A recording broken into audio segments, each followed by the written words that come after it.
The silence of space was absolute, a vast, unending void that swallowed sound and light. Floating within this emptiness, the escape pod was a small bubble of life, a fragile cocoon of metal and plastic adrift among the stars.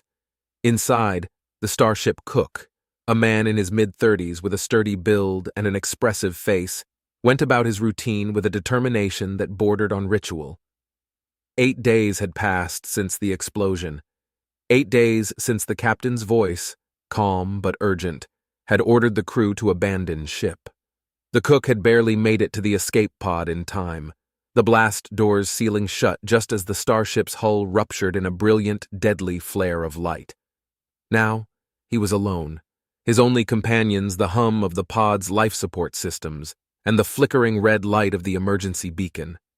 He rationed his supplies meticulously, each meal a carefully measured portion of bland, nutrient-dense food.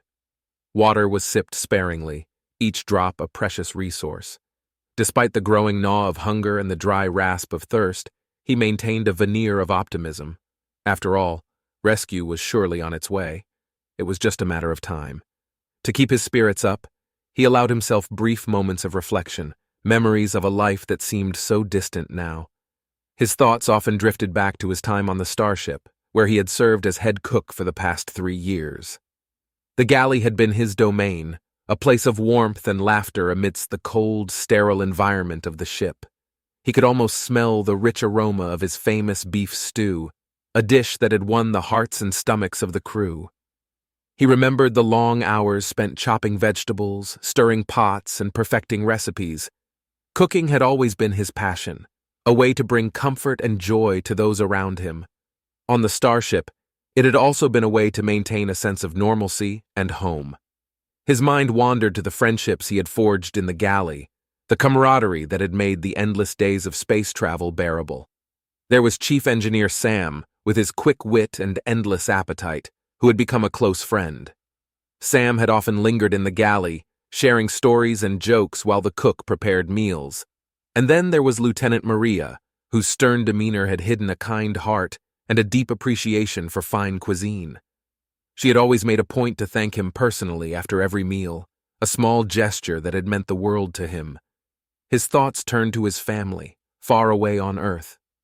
His parents, who had instilled in him a love of cooking from a young age, had been so proud when he had been accepted into the Space Fleet's culinary program. He could still hear his mother's voice, filled with pride and a touch of worry, urging him to stay safe and look after himself. His father's gruff but affectionate farewell echoed in his mind, a reminder of the bond they shared despite the distance. In these early days, hope was his anchor. He kept busy, maintaining the pod systems, recording messages on the off chance that someone might hear them, and trying to repair the damaged radio. His hands worked methodically, but his mind often drifted, imagining the moment of rescue. He pictured the relief on his friends' faces, the embrace of his family, and the simple joy of returning to the familiar comforts of Earth.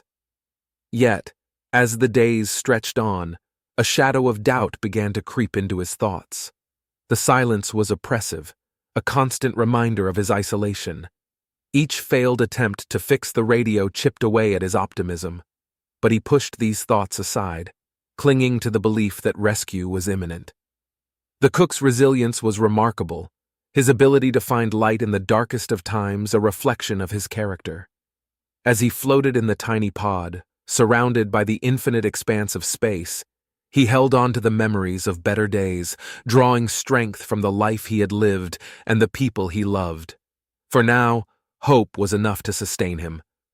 But the void of space was vast and uncaring, and the cook's journey was far from over.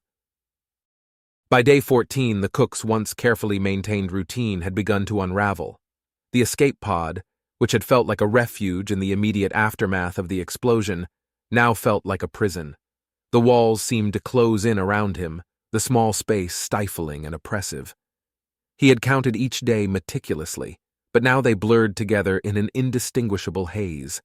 His rations were critically low, reduced to half portions that left him weak and dizzy. Water was a luxury he could no longer afford, each sip taken with a pang of guilt and fear. His attempts to fix the radio had become more frantic, more desperate.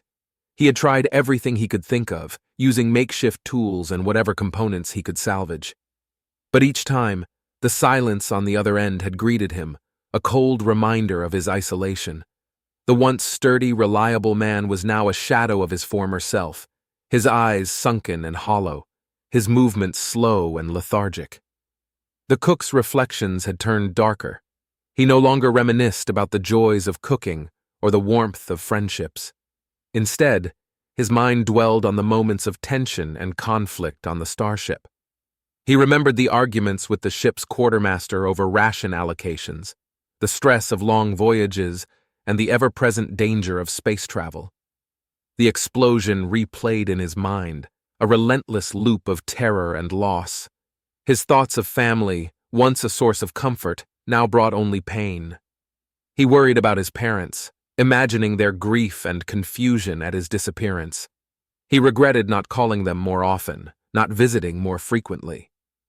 The guilt gnawed at him, a constant, unrelenting ache.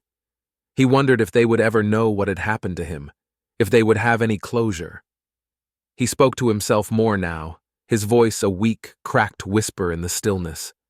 Sometimes he imagined conversations with his friends, their voices clear and vivid in his mind. Other times he berated himself for mistakes, real or imagined, his frustration boiling over in angry outbursts. The solitude was breaking him, chipping away at his sanity. One night, or what he assumed was night, he had a vivid dream. He was back in the starship's galley, the familiar smells and sounds enveloping him. His friends were there, laughing and talking as he cooked.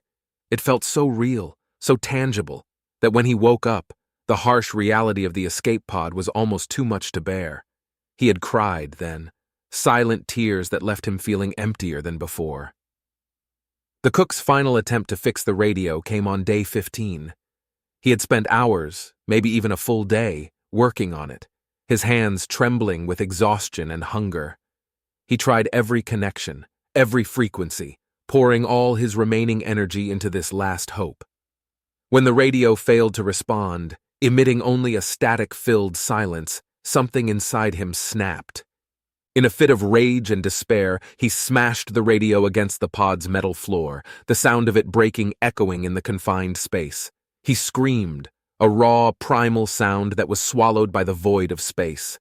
The radio lay in pieces, a shattered symbol of his hopelessness. He sank to the floor, his body racked with sobs. The weight of his situation bore down on him, an inescapable reality. The cook had started this journey with hope, with the belief that rescue was imminent. But now, that hope was gone, crushed under the relentless pressure of solitude and fear. In the dim light of the pod, he stared out into the vast, uncaring expanse of space. He was alone, truly alone, with no idea if he would ever be found.